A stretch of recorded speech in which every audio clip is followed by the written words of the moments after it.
very funny to hear yourself introduced. So I think, wow, you're kind of interesting, actually. Well, I'm glad y'all are here. You never know who's going to be at this kind of thing. And I'm sure some of you came excitedly, and my guess is that some of you were dragged here by a friend and thought, I really don't want to go to this thing.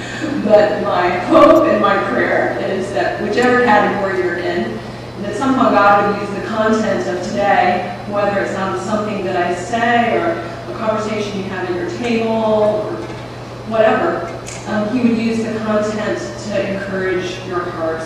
What I want to do is to start just by praying. I've had a fairly intense week, which I'll mention a little bit into my talk. So I think at the very least it would help me, but maybe it would help all of us. So if you just pray with me. God, I do thank you that you are real, and you are good, and you are sovereign, and you are present. And I pray, Lord, that somehow out of the content of today, that reality of who you are would stick in our guts in a deeper place.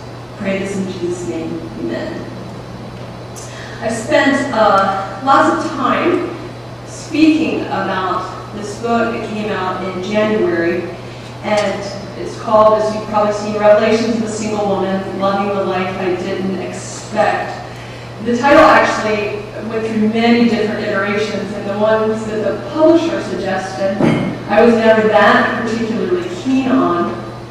And so I sent around emails trying to get ideas from my different friends. I just want to share with you some of their ideas. These all reference TV, which probably says something about the generation I grew up in, but TV and children's literature. So the first one was, "Are you there, God? It's still me, Margaret." Another one was, "Did I miss the love boat?" This one was actually not a reference to a TV exactly, but it was from a dear guy friend of mine who only somebody who loved me could suggest this title.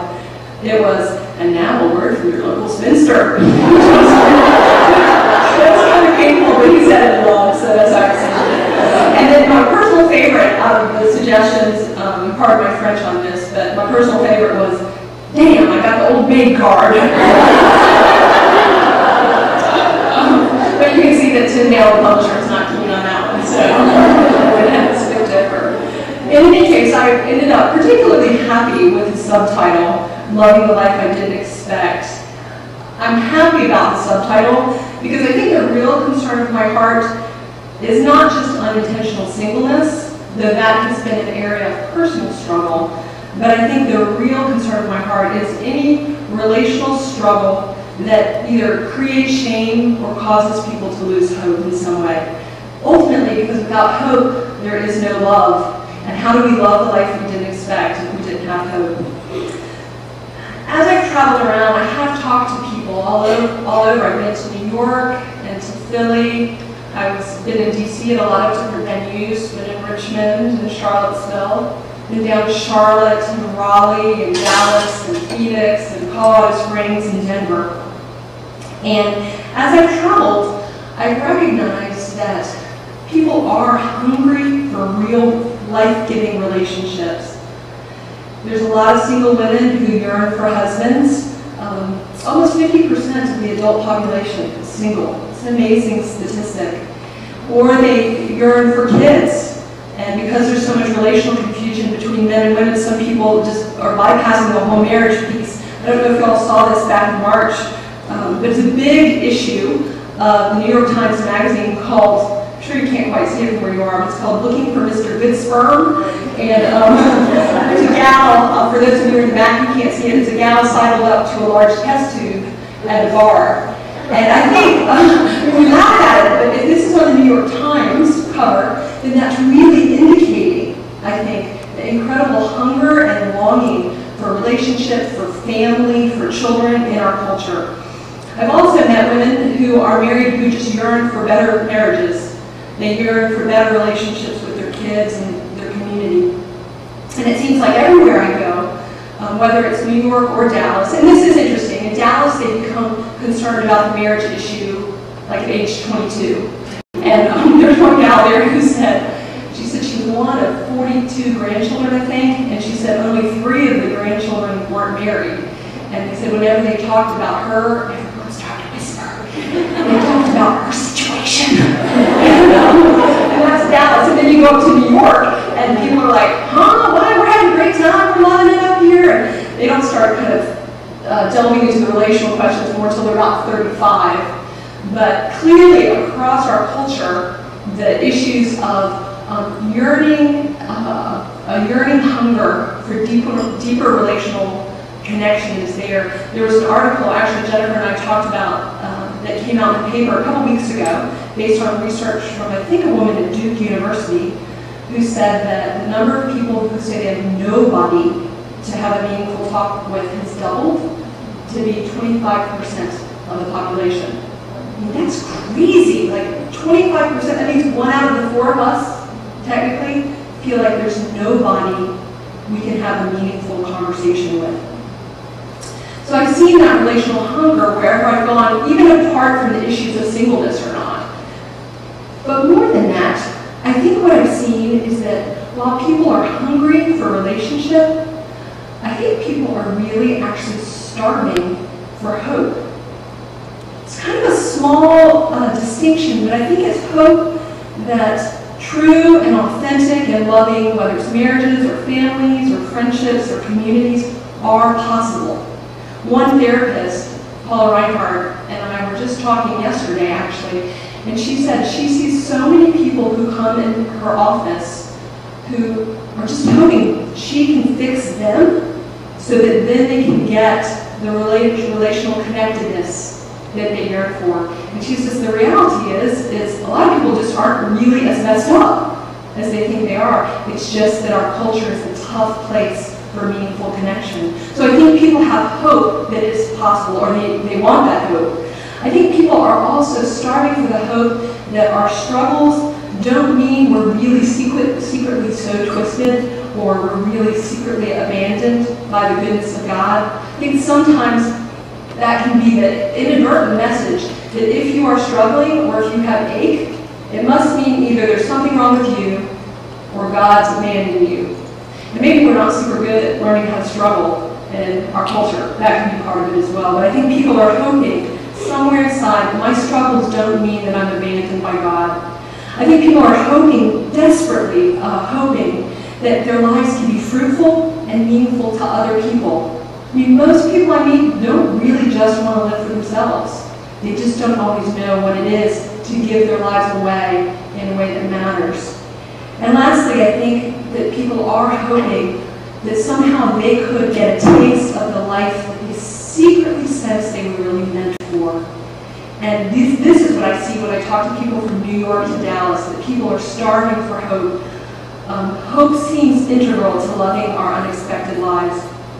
I think I've been thinking particularly about this whole question of hope and unexpected lives as I've watched this past week everything dissolve into war in the Middle East.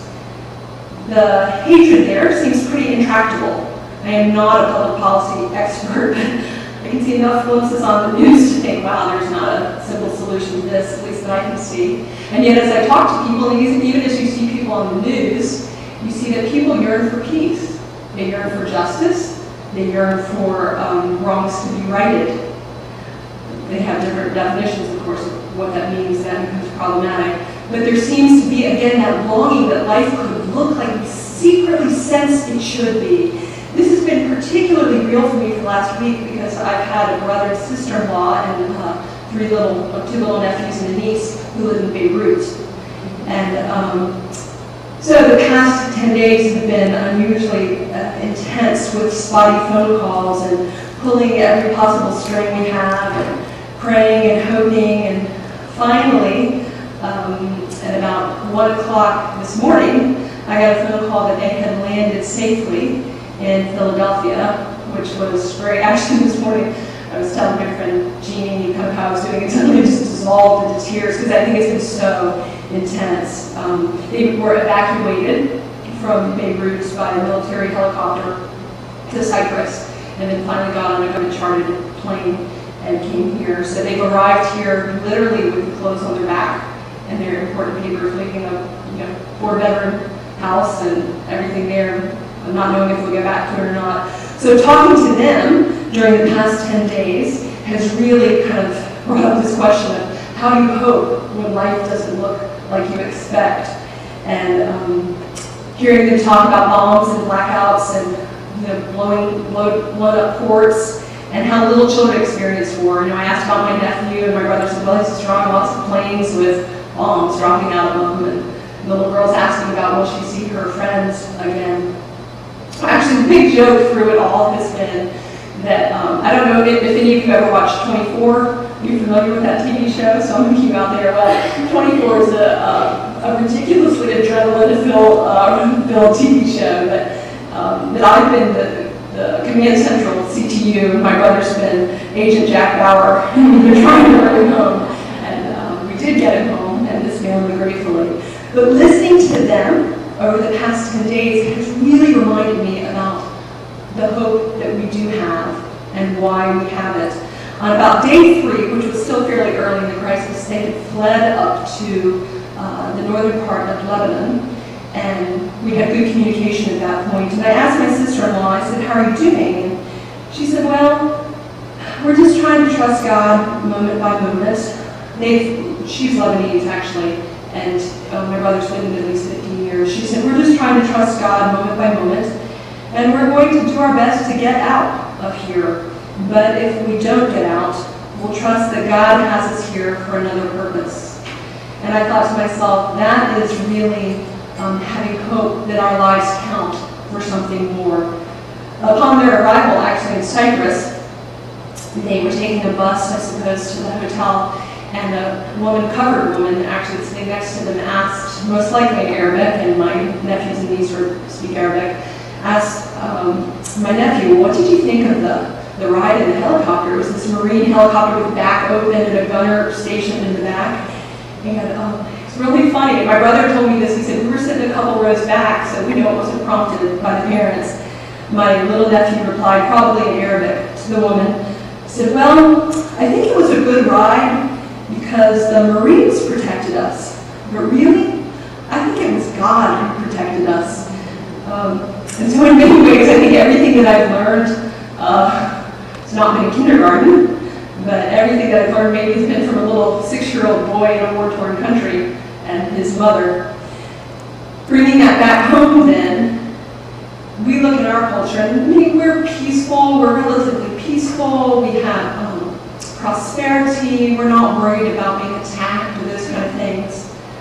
But much of the cultural and relational confusion that I see around issues of gender and marriage and sexuality have left many, and I would venture to guess many in this room, feeling like the landscape of the relationships around us has been blown up in some ways. That the past roadmaps maybe that we inherited from our mothers or grandmothers, our visions and pictures for what life is really supposed to look like, what are the signposts and the signals we look for to figure out how to navigate that. That for many people in the areas of marriage and family and friendship and community, those maps that we inherited don't necessarily work, or not in the same way for the same numbers of people. So then that begs the question, so where do we look for hope? If we are